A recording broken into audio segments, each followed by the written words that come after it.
दोस्तों Bajaj housing finance limited की बात करें तो 2 दिन की गिरावट के बाद फाइनली स्टॉक आज सेटल होने की कोशिश कर रहा है। जो गिरावट थी वो थमती हुई दिखाई दे रही है। लॉक इन पीरियड खुला जिसकी वजह से सोमवार और मंगलवार को भारी भरकम गिरावट हुई। जो एंकर इन्वेस्टर थे उन्होंने अपनी बिकवाली की, अपना प्रॉफिट बुक किया क्योंकि उनको छूट मिली कम से कम 50% अपने शेयर बेचने की। अब जैसे कि स्टॉक आगे बढ़ने की कोशिश कर रहा है, इसके बीच में ब्रोकरेज हाउस ने अपने खेल शुरू कर दिए।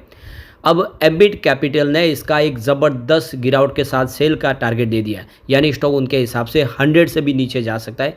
86 का टारगेट दे दिया है। तो देख सकते हो कि लगातार ऐसे ही होता है कि जब कोई स्टॉक आगे बढ़ने की कोशिश करता है तो ब्रोकरेज फर्म उसके पैरों में बेड़ियाँ डाल देते हैं और ऐसे ही लगातार टारगेट देते हैं, जिससे शेयर की प्राइस बढ़ नहीं पाती है। क्योंकि अब लॉक इन पीरियड का खतरा भी टल चुका है और यहाँ से बढ़ने की संभावना बन सकती थी, लेकिन इस खबर ने यहाँ पे थोड़ा सा माहौल बिगाड़ा है। तो पूरे अपडेट को अच्छे से समझने की कोशिश करेंगे और आने वाले समय में क्या अब बजाज हाउसिंग फाइनेंस लिमिटेड में हमें निवेश करना चाहिए, क्योंकि Q2 भी हमारे सामने आने वाला है। उसके पहले आगे की क्या संभावना बनेगी उसको जानने की कोशिश करेंगे इस वीडियो के माध्यम से। लेकिन फ्रेंड्स, उससे पहले अगर आप पहली बार हमारे चैनल पे आए तो चैनल को सब्सक्राइब कर दीजिए, एक बेल आइकॉन दबा दीजिए ताकि जब भी नया वीडियो बने पहला नोटिफिकेशन आपको मिले। वीडियो पसंद आए तो लाइक से ज़रूर कीजिए। चलो फ्रेंड्स, वीडियो स्टार्ट करते हैं। मैं हूँ आपका दोस्त SB दवे और हमारे अपने चैनल ऑनलाइन कमाई में आपका बहुत बहुत स्वागत है। तो अभी लगभग 1:30 बजे के आसपास का टाइम है। देख सकते हो कि स्टॉक की शुरुआत बिल्कुल फ्लैट ही हुई 139 पर, जो क्लोजिंग थी कल की। उसके बाद स्टॉक ने एक अच्छी खासी तेज़ी बताई, निचले लेवल से खरीदारी लौट के आई और इस वजह से 143 का हाई बन गया। जो दिन भर का लो 139 के आसपास ही है, यानी जहाँ से शुरुआत हुई उसके बाद में इसने अच्छी तेज़ी बनाई है। लेकिन अब एम्बिट कैपिटल की तरफ से सेल की रेटिंग आ गई, जिसकी वजह से स्टॉक थोड़ा ऊपर के नीचे लेवल से थोड़ा नीचे आ गया है। 141 के आसपास से ट्रेड करता हुआ दिखाई देगा। 0.94% की तेज़ी है, तो तेज़ी बड़ी हो सकती थी, लेकिन यहाँ पे देख सकते हो कि इस सेल की रेटिंग ने पूरा माहौल बिगाड़ा। अब देख सकते हो कि इसकी परफॉर्मेंस अगर आप देखें तो इस महीने में 1 अक्टूबर को स्टॉक 155 के आसपास था। उसके बाद देख सकते हो 3 अक्टूबर को गिर के 150 से नीचे आ गया 149 के आसपास। उसके बाद लगातार 2 दिन फिर से 150 के ऊपर रहा 7 अक्टूबर तक। 8 अक्टूबर को इसके अंदर भारी भरकम गिरावट हुई क्योंकि HSBC ने सेल की रेटिंग दे दी, जिसका नतीजा ये हो कि 135 तक स्टॉक इंट्राडे में आ गया। लेकिन उसके बाद सीधा दूसरे दिन वापस 152 पे चला गया। तो एक बात क्लियरली समझ में आ रही है कि इसका एक जो रियल प्राइस है, जिसको कह सकते हैं सपोर्ट प्राइस, वो 150 है। उसके नीचे स्टॉक नहीं जा पा रहा है। अब उसके बाद में देख सकते हो कि स्टॉक 2-3 ट्रेडिंग से लगातार 150 के आसपास रहा। फाइनली लॉक इन पीरियड खुला सोमवार को और उसकी वजह से स्टॉक नीचे आना शुरू हुआ। तो देख सकते हो कि इसकी वजह से स्टॉक 140 तक आ गया है, क्योंकि लॉक इन पीरियड खुला है। काफ़ी भारी मात्रा में करीब 12.5 करोड़ के आसपास के जो शेयर है वो बिकवाली के लिए आए। लेकिन आने वाले समय संभावना पॉजिटिव बनेगी। लेकिन इसके बीच में एम्बिट की तरफ से सेल रेटिंग दी गई है बजाज हाउसिंग फाइनेंस लिमिटेड को, और उनके हिसाब से करंट लेवल से 39% की डाउन साइड देखने को मिल सकती है। तो ब्रोकरेज फर्म ने सेल की रेटिंग दे दी है और इसका 85 का टारगेट सेट किया है एम्बिट की तरफ से, और 140 के हिसाब से देखें तो यहाँ पे 39% की गिरावट और देखने को मिल सकती है। तो यहाँ पे एम्बिट कैपिटल का कहना है कि इसकी जो वैल्यूशन है वो काफ़ी हाई है और मार्केट डायनामिक्स के हिसाब से देखें तो ये स्टॉक महंगा लग रहा है।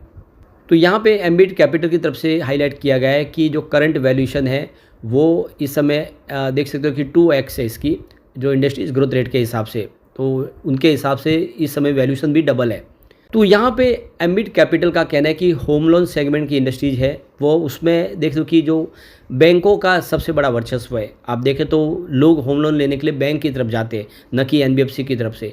तो इस समय देख लो कि ये बैंकों का जो मुख्य बिजनेस है होम लोन का, वो उनका ही है। उनके पास ही ज़्यादा कस्टमर बेस है और ऐसे में कंपनी का पूरा पोर्टफोलियो होम लोन सेगमेंट से है। इसीलिए कंपनी को उसकी ग्रोथ का इतना बेनिफिट देखने को आने वाले समय नहीं मिलेगा।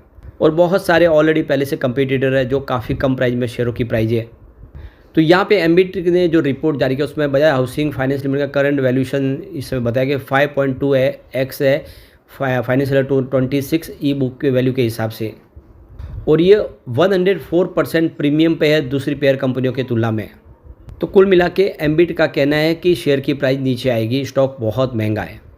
तो क्लियरली देख सकते हो कि ऐसे ही लगातार जब शेयर आगे बढ़ने की कोशिश करता है तो ब्रोकरेज फर्म आके ऐसे सेल की रेटिंग देते हैं, जिससे माहौल बिगड़ जाता है और देख सकते हो कि ये क्लियरली इसमें नहीं बताया गया कि उनका जो बिज़नेस का जो मेन बिज़नेस देखें तो अफोर्डेबल हाउसिंग के ऊपर है, जिसकी तरफ में सरकार की तरफ से इसको बेनिफिट दिया जाता है, सरकार की तरफ से सब्सिडी प्रोवाइड की जाती है।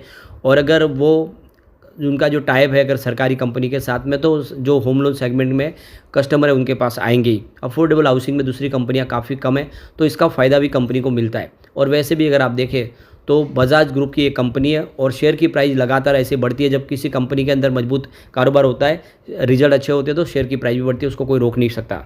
अब देखिए Q2 को लेकर कंपनी ने जब अपने आंकड़े जारी किए, जिसमें बताया गया कि उनका जो एसेट अंडर मैनेजमेंट है यानी AUM वो 1 लाख करोड़ को पार कर चुका है, जो इसमें देख सकते हो कि 26% की इंक्रीज देखने को मिले, क्योंकि पिछले साल सेम क्वार्टर में जो 81,215 करोड़ के आसपास था वो 1,02,550 करोड़ तक पहुंचा है। तो इसको भी तो देखना चाहिए कि कंपनी दूसरी पेयर कंपनियों की तुलना में कितनी बड़ी कंपनी है, इसका कारोबार कितना शानदार है, इसका AUM कितना है, उस हिसाब से शेयर की प्राइस भी बढ़ती है।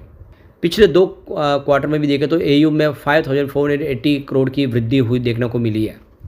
यहाँ पे कंपनी ने 14% की अपनी ईयर ऑन बेसिस पे ग्रोथ दिखाई है नई लोन बुक के अंदर, जो देख सकते हो कि 9.69 मिलियन लोन इन्होंने रिकॉर्ड किया है इस बार Q2 में, जो पिछले साल सेम क्वार्टर में 8.53 मिलियन के आसपास था। तो क्लियरली देख सकते हो कि बिजनेस बढ़ रहा है और इस समय शेयर की प्राइस भी बढ़ेगी, उसको कोई रोक नहीं पाएगा। लेकिन ब्रोकेज हाउस लगातार ऐसे ही निगेटिव टारगेट देते हैं, जिसकी वजह से शेयर की प्राइस नीचे आती है। और हमने देखा है HSBC ने इसका सेल की रेटिंग दी, उन्होंने 110 का टारगेट दिया था जब शेयर की प्राइस 160 के आसपास थी। नतीजा ये हुआ कि गिरते हुए स्टॉक 135 तक आ गया और उसके बाद स्टॉक फिर सेटल हुआ और 150 तक चला गया।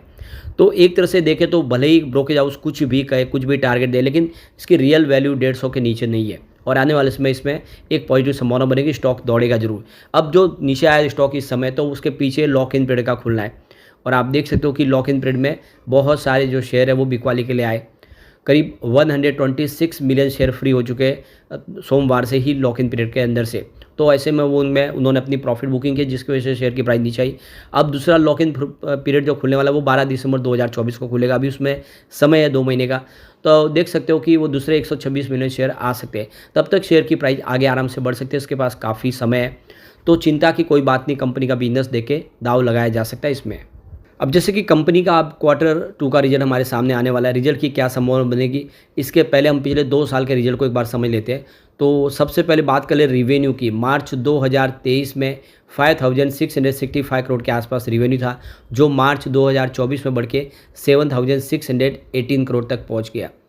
बात करें खर्च की तो 721 करोड़ का खर्च था मार्च 2023 में, जो मार्च 2024 में बढ़ के 724 करोड़ तक पहुंच गया।